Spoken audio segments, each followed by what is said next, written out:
Welcome to That's My Biz, the Internet Business Showcase, where we bring exposure to products, services, and special causes of local businesses and organizations. Thank you so much for joining us. We are coming to you live from the BizLinks TV studio.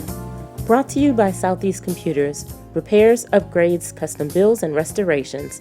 SoutheastComputersATL.com. Hello everyone, I'm Pamela Alexander with BizLinks TV Network, and welcome to another episode of That's My Biz. As always, we enjoy bringing to you the wonderful businesses that we meet when we're out there networking. We also meet organizations and nonprofits as well, and we want to share them with you because you need to know about these businesses and the great things that they are doing. Today I have with us a special guest, Ms. Deborah Davis with Vanguard Promotions. Welcome. Thank you for having me. Absolutely. Now, I'll tell you, Deborah, she has an extensive background, but she is an experienced and proven ad specialty consultant across a wide range of products and services in multiple industries. Currently, she is the president of Vanguard Promotions, where she's responsible for the company's daily operations and sales with 90% international clients. Vanguard Promotions is an ad specialty and marketing company that uses products to create value for businesses. Using proven industry techniques along with statistical data makes this a unique and traceable process. And we definitely want to hear about that because I always say if you're not measuring, you're not marketing. Yes. So we're going to learn more about that. So Deborah, first let's get into how you got started with Vanguard Promotions. Well, I got started with Vanguard Promotions in 2008. And at the time, we were not Vanguard. We didn't even have a name yet. Okay. But a friend of mine contacted me from Antigua, where I'm from, and asked, hey, we're opening up a stadium and we need some products. And you had a shop in Antigua for 9.5 years. We need help. And I had no idea where I was going to start, but I said yes. Okay. And they gave me 6 weeks to do it. Okay. And in less than 4, it was all done, shop set up, event going on, and everything was in place. And then I just kind of got a passion for it. I thought, wow, how easy it was to just pull the person out of that situation. And then those products are out there now, branded with their name on it, that it's like a walking billboard. That's interesting, and that's how so many businesses get started. You know, oftentimes we don't go into it with this whole idea that we're going to start a business, but sometimes we fall into it, and that's fine too, as long as we get into some of that planning once we realize, hey, I've got a business and it's actually viable. Yes. So now tell everyone, so in getting into that, so then you got into the branding and the marketing for businesses. So share a little bit first, what's the difference, or is there a difference in branding versus marketing?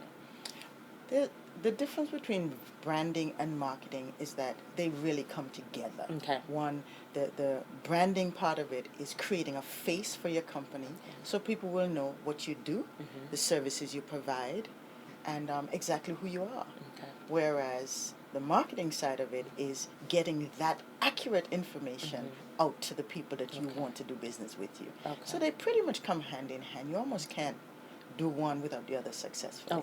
Okay. So now how important is the branding side? Because we know we talk about marketing all the time and people hear the term branding, and you've kind of defined it a little bit, but now how important is the branding side? The branding side of it is probably more important than the marketing side. Okay. Simply because, take for example, if the branding is the face of the company and the company has no face, then it's almost like a body walking around without a face. Okay. And everybody's asking, who's that? Who's that? And it's really becomes it's almost a Jane Doe or John Doe. So you have a face of your company. You have to do the things it takes to let people know who you really are. Okay. And so once people know that face, typically it comes with who you are, what you do.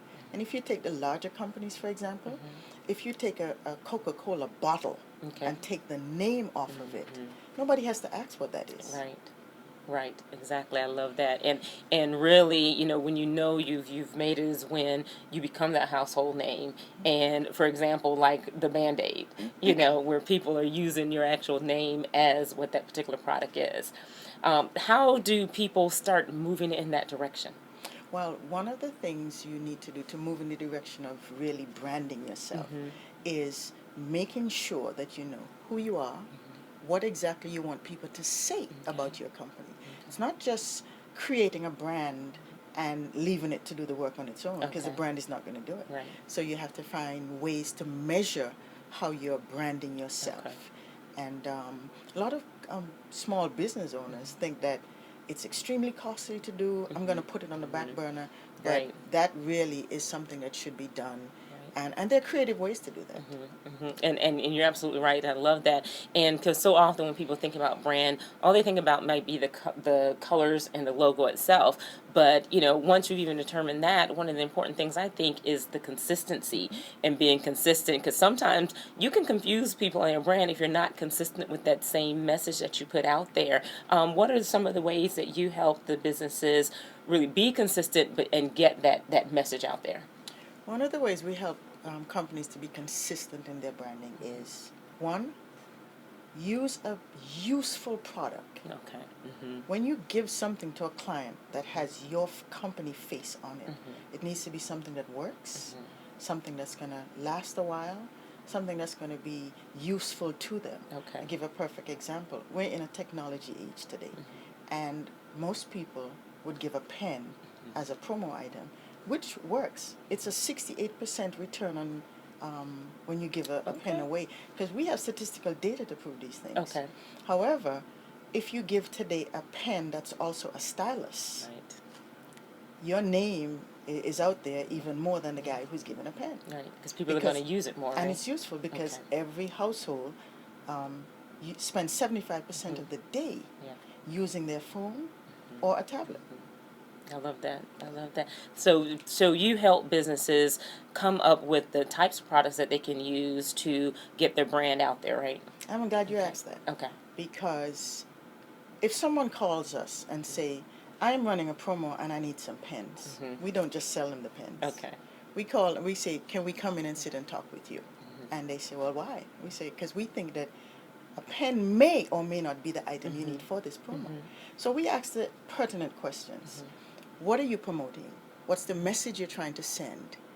And from that, we determine if a pen is what's necessary. Right. Somebody called and said, I need pens. Well, in our industry, there's a pen and there's a writing instrument. Yeah. A pen might cost you 19 cents and it gets thrown in the garbage.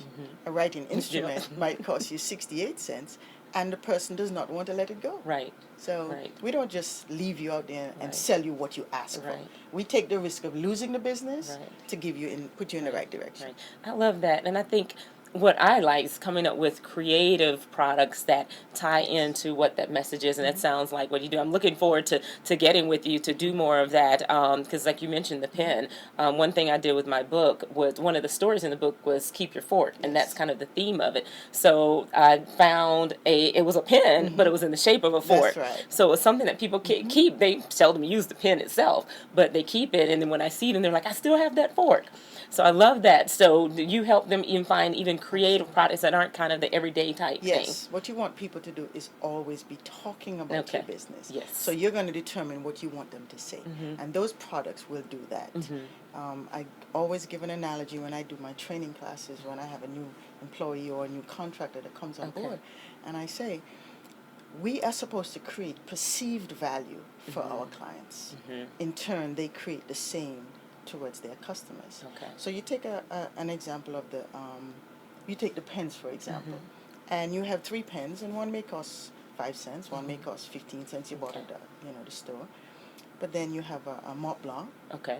And it's not the best writing pen in your lot. Okay. But everybody thinks it's the Right. best pen because of the price. They know the name. Right. Yes. So are you going to create a Mont Blanc for yourself and create perceived value? So that's what we do. We create value for our clients. Okay. So that the spending, they definitely get a return on their investment. Okay. What are some of the challenges or some of the things that you've seen small businesses do that hurt their brand?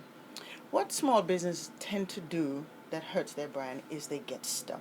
And get stuck meaning small businesses are usually on a very tight budget. Yes. And you're on a tight budget, but there are creative things that can Right. be done. Well, until you talk to someone who's going to be aware of that, have lived that story, getting stuck is hurting you more. It's like driving down the highway with your window down and tossing money outside. That is exactly what it equates to, is throwing money away. Yeah. So one of the things that I like to do more than anything else is to say to them, okay, you have a budget, you have an entire Okay. year. Break that budget into quarters. Okay. So instead of trying to think of, I don't have marketing dollars, I don't have branding dollars for the year, break it into 4 parts. What do you want to do the first quarter? It's just like paying your quarterly taxes. So if you break it into smaller and more manageable Okay. amounts and time, you realize that you get way more out of it. Okay. I like to give examples. You know, I have a client who owns a flooring company, and he wanted to do coffee mugs. And I thought, you know, not too many people are going to see that. Right. Every time he goes to a home, he has to do a quote, he has to write on a pad. And so I said, do a combination of a notepad and a pen. He's as happy as ever right now. Yeah. And people are using the product, not Right. just in the homes that he goes to, but elsewhere. Right. So you Right. have to get really creative with what you're doing. Okay. And I like that because, like you mentioned, small businesses do. And I hope you all heard that analogy about the riding down I-20 and rolling the window down and throwing money out the window. That is definitely something we do not want to do, that we cannot afford to do. So we want to make sure that we're tapping into the experts like Deborah that help you come up with these creative ways, because sometimes it can get pricey, especially if you're doing the wrong thing, if you're making the wrong purchases. So working with a professional that can help you with that is so important. And then Deborah, and in her experience, isn't just Vanguard. You've had several other businesses. So this isn't your first business, right? This is not my first business. Okay. May not be my last. But what I like about it is that you learn so much from everything that you've touched. Right. And it's usually a path to where you really should be ending up. Yeah. So I am speaking from the mistakes that I've made, Right. and I know how I've gone about fixing them. So share some of those. What are some of what's really the perceived failures? Because we always say it's not a failure. You just learn how not to do something. Yeah, it's a failure if you didn't learn anything from it. If you learn something from it, it's not a failure. I have had tennis business at 5-star resorts, and you know, in my mind was a success while I was doing it, but I was much younger. Okay. You know. But as I grew in having businesses, I call myself a serial entrepreneur because that's all I've ever done. I can Yes. count on one hand how many jobs I've had. So failures are really if you didn't learn from them. Right. But some of the things in the failures are thinking that you can't do something, it costs too much, without doing the research as to whether it can be done. Information is always going to be what saves you money. Okay. Knowledge. Okay. Now, talking about information, because we mentioned earlier in how your company helps with the techniques that provide that statistical data and traceable process. Talk a little bit about that. I am my company. We're able to trace the data and track what we do through Advertising Specialty Institute, Okay. which is a membership that we invest in, nice and costly, but it's worth every penny. And that's where we get our data from. They do case studies after case study. They do everything for you, and we're able to find our suppliers and our products at the drop of a hat just by logging into a system. Okay, so you're able to then tap into multiple resources to really get them the best product that's going to work for what their business is and then what their goals are. Yes. Okay. And most small businesses, if they just spend the time to find out what it will cost, you'd be very surprised at the return on your investment. Okay, so I hope that you all are learning that branding doesn't have to be this super expensive process, that there are some affordable things that you can do for your business, but how important it is to really get that brand out there, to stay in front of your audience in several different ways. They always say that it takes 7 touches for that sale to occur, and now it's more 12 to 14 touches for that sale to occur. And this is a great way that you can do that because you're really touching them multiple times if you get that right product in front of them. Yes. Now, tell us before we close, what's one of your greatest inspirations? My greatest inspiration, and I know that I say the same thing every time I get asked the question, is God is my greatest inspiration. Okay. I don't understand on a daily basis how I'm able to get up, do the things I do, help the people I help, receive the help I receive, and still just you get knocked down and you can come back up and keep going. So that's where my inspiration comes That's from. fantastic. We certainly appreciate you coming on the show. And before we go, tell everyone how they can get in touch with you. And then also share us one parting tip that businesses can utilize for branding their business. One parting tip for utilizing and branding your business is really education. The internet is so accessible to everyone. Go out there, find out how things are done, how you can get things done. And also, what I have found is email marketing is one of the biggest ways to get the word out. You get emails every day, you get stalked. Well, do the stalking yourself. Yeah, I love it. I love it. And of course, I'm going to back you up on that one for sure. Yes. So you all heard right there, get that education. Yes. And tell everyone how they can get in touch with you.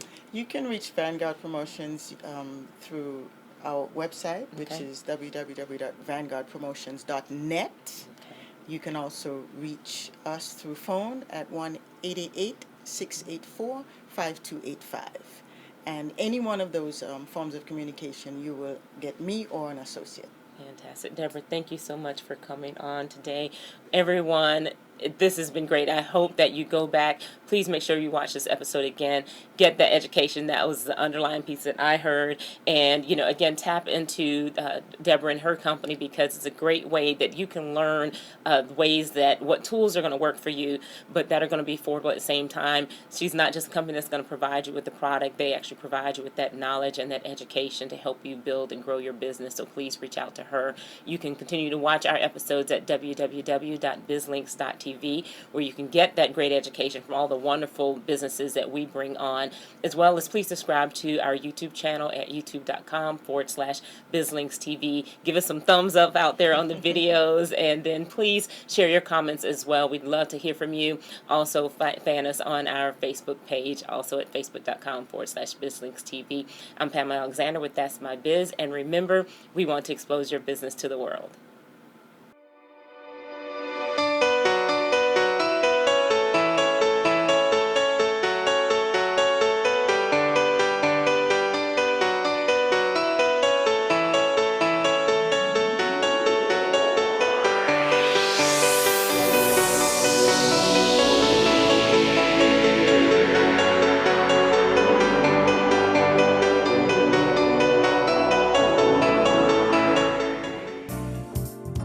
Thank you for joining us. Today's show can be viewed on demand on our website at www.bizlinks.tv.